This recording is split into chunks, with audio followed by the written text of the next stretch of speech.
Today, a woman went mad in the supermarket by Hilma Wolitzwe. Even now, saying it aloud or repeating that sentence to my husband later, I would see that it was meant to amuse, to attract interest, to get attention. Of course, I'm too sophisticated in things psychological. Isn't everyone today? To think that one goes mad at a moment's notice. There are insipid beginnings to a nervous breakdown. There's lonely crying in the bathroom, balanced on an edge of the tub, and in the kitchen, weeping into the dishwater, tears breaking to the surface of the suds. There's forgetting or wishing to forget the names of the children, the way to the local bank, the reason for getting up in the morning. There's loss of vanity, toenails growing long and dirty into prehensile claws, hair uncombed, eyebrows unplucked. Yet something seemed very right to me about going mad in a supermarket. Those painted oranges, threatening to burst at the navel, formation of cans armored with labels and prices and weights, cuts of meat aggressively bloody, and crafty peaches and apples, showing only their glowing perfect faces, hiding the rot and soft spots on their undersides. Nevertheless, this woman did not go trundling her cart through the ordered chaos. She stood transfixed, as if caught in some great thought. She was blocking the aisle.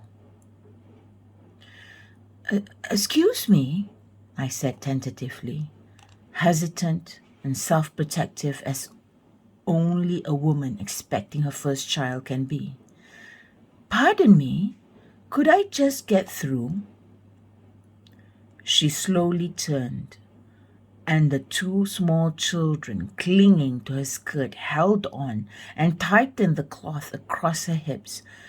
Perhaps for the glory of retelling, I might say that she was a great beauty, that her beauty was marred or enhanced only by her wild expression.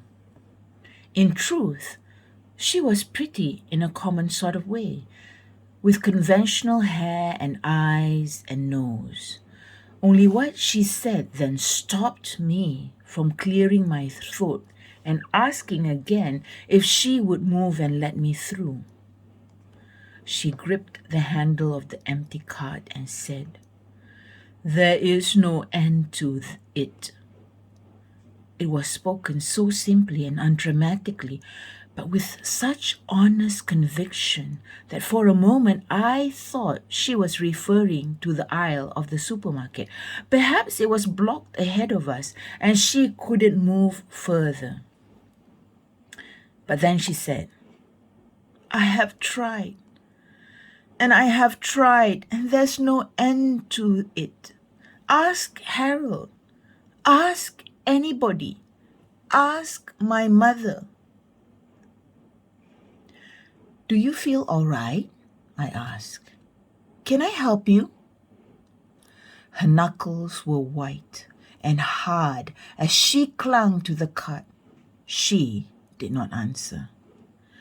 I looked around me self-consciously, and I leaned toward her and said, "Would you like to go home?" "You know," she said severely, "that I can't go there." Then a woman rattled her cart towards us from the other end of the aisle.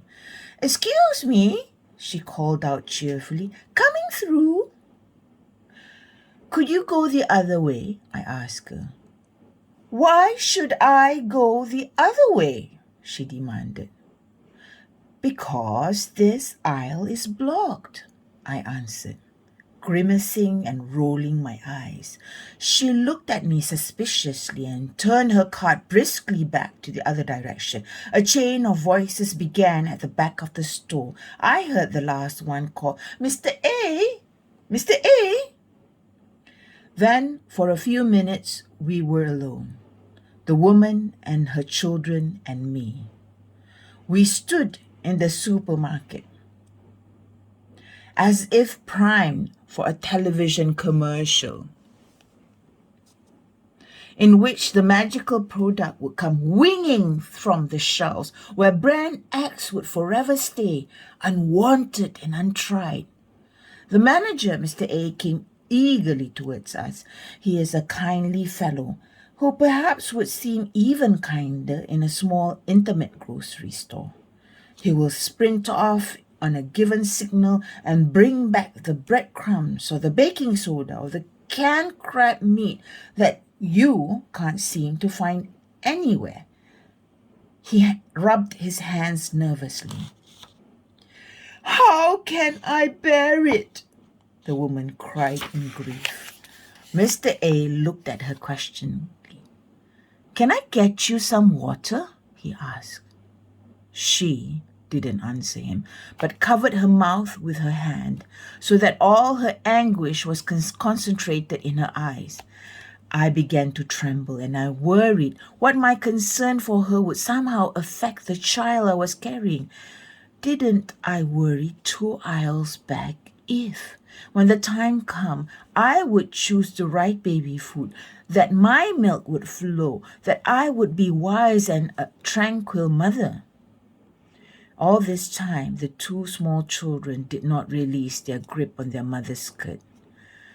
"She's very ill," I told Mr. A. "Should I call the police?" he asked. The woman began to weep big flowing tears, and I thought then that all the priests and the plumbers and the policemen of the world could not stay them. "No, no," I said quickly, looking at the children. Bending at the knee, I leaned toward the taller child. What's your name?" I asked him.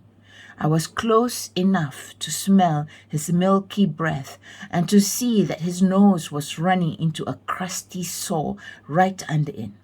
He turned his face away from mine and didn't answer.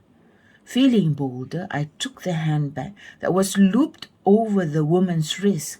She didn't resist me. She seemed not to notice. "There must be something, if only I could remember," she said vaguely. The pocketbook creaked open, as if from long disuse, or like the mouth of a nervous child at a dentist.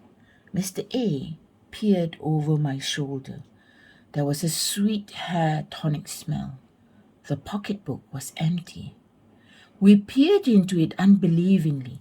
It was the saddest thing I had ever seen, that empty pocketbook. "Geez," Mr. A whispered. But then he brightened. "Say," he said, "say, if her pocketbook's empty, then she doesn't have any car keys. She must have walked here. If she walked here, then she can't live too far." I looked at him coldly. "Maybe she left them in the car," I said. "Or maybe she cleaned out her purse somewhere." This deflated him for only a moment. He looked thoughtful, then called to a stock boy who had been staring at us. Mr. A sent him out to the parking lot and told him to look at the ignitions of all the cars. "Pee, pee," said the smaller child suddenly, tugging at his mother's skirt. "Oh," I said, "he has to go to the bathroom." I took his fist and tried to detach it from his mother's skirt. He held it fast with the tenacity of a tick in a dog's coat. "Mama, pee, pee," the child insisted. "He only wants his mother to take him," I told Mr. A, and he nodded as if I were translating from a foreign language. The child stuck his thumb into his mouth and sucked greedily. When the stock boy came back, he said that there weren't any cars with keys in them. A small group of women had gathered at the end of the aisle, curiosity drawing them close, fear keeping them distant. Do any of you know this woman? I called to them. They mumbled among themselves, and then a tall, raw-boned woman in a Girl Scout leader uniform walked closer. I don't know her, she began, and from the rear someone called, "Why don't you look in her pocketbook?" "I don't know her," the tall woman repeated, "but I know who she is." She ducked her head and then glanced up guiltily. "Her name is Shirley Lewis, Mrs. Harold Lewis," she whispered, and then fell back to the crowd of women like a frightened informer. "But where does she live?" I asked irritably. "Oh, baby," sighed the little boy. A stream of urine tentatively began to run down his leg. "Never rush into anything," his mother stated, and then nostalgically, "How nice it was to be the children." Where? I snapped at the tall woman. I knew I was vying with Mr. A. We were playing detective, savior, 20 questions, God. Who would win this terrible contest and solve the mystery and set things right again? I had a good lead, a powerful matriarchal replete with swollen belly. The woman came forward again. She mumbled an address and stepped back to the group of women. Mr. A scribbled the information in a little notebook and went to the telephone in his office. 1 point for Mr. A. "Where is Harold?" I asked slyly when Mr. A had gone. Shirley Lewis looked at me with real interest. "Ha ha," she smirked, as if I had said something vulgar but worth noting. The little boy stood straddling his puddle, miserable with his public act. I looked into my shopping cart and saw that the frozen things I had begun to sweat and thaw. I was very tired. My legs were singing with fatigue. I wanted to sit down. I wanted to go home and take a bath. The woman was tiresome. The game was tedious. The supermarket was boring. "We sat at the table," Shirley Lewis began. "My grandmother brought in the soup. It was so heavy. Her hands trembled. Uncle Al brought everybody to the car. He had a Pontiac. Mr. A came back. He was smiling. The game was over. Her husband is home. He was sleeping. He didn't even know she was out." "Ah," moaned the crowd of women, like a Greek chorus. Soon, the husband came. He had the car after all. The children rushed from their mother to him. Fair weather friends, I thought. He was tall and burly. He was wearing workman's clothes, and his shoes were untied. There were sleep creases down the side of one cheek. He ignored everyone else, although we looked eagerly to him, as we might to a comedy relief in a melodrama. Incredibly, he scolded the little boy for wetting his pants. To his wife, he said, "What's the matter with you?" And he grabbed her arm. She went with him, and then it was all over. Several women broke away from the crowd and went to the window. They watched Harold and Shirley and the children get into the car. I looked dully into my shopping cart. It was impossible to remember the other things I wanted to buy. Shirley Lewis's pocketbook lay gaping on top of my own. I wondered if it would ever be returned to her. I thought that we would not be hearing from her or husband. Harold hadn't said thank you to anyone. I imagined giddily an engraved card coming to the mail. Mr. Harold Lewis and family thank you for the kindness extended to Mrs. Lewis in her time of need. Mr. A was extremely gracious. He guided me to an unopened checkout counter and personally rang up the few items in my cart. "Some fun," he said, clucking his tongue. "You were swell." He was the master detective congratulating the cop on the beat. His munificence knew no bounds. He offered to take my package to the car. "No, no," I said, yawning in his face. I left the pocketbook on his counter, sneakily, as one leaves a litter of kitten in a vacant lot. "Goodbye," some of the women called to me. I had proved myself after all, and someday they would ask me to join committees and protest groups and the PTA. I went home. My matriarchal stature had changed to a pregnant waddle. When my husband came home from work, I was sitting in the bathtub and weeping. "What? What is this?" he cried, primed for catastrophe. "Everything," I said, gesturing to the swelling that rose above the water level. "Everything. The human condition, the world." His face relaxed slightly, and he waited for me to go on. I rose, the water spiraling from my belly. "A woman went mad in the supermarket today." He managed to look both compassionate and questioning. "What did you do?"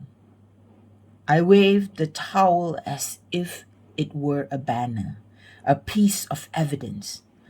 "There was nothing I could do, nothing at all. I mean, I tried, but there was simply no way that I could help her." He took the towel and began to dry my back. "I think I know how you feel," he said, "but you can't mother the whole world." "No," I said. "I guess I can't, can I?" I turned around and threw myself awkwardly into his arms.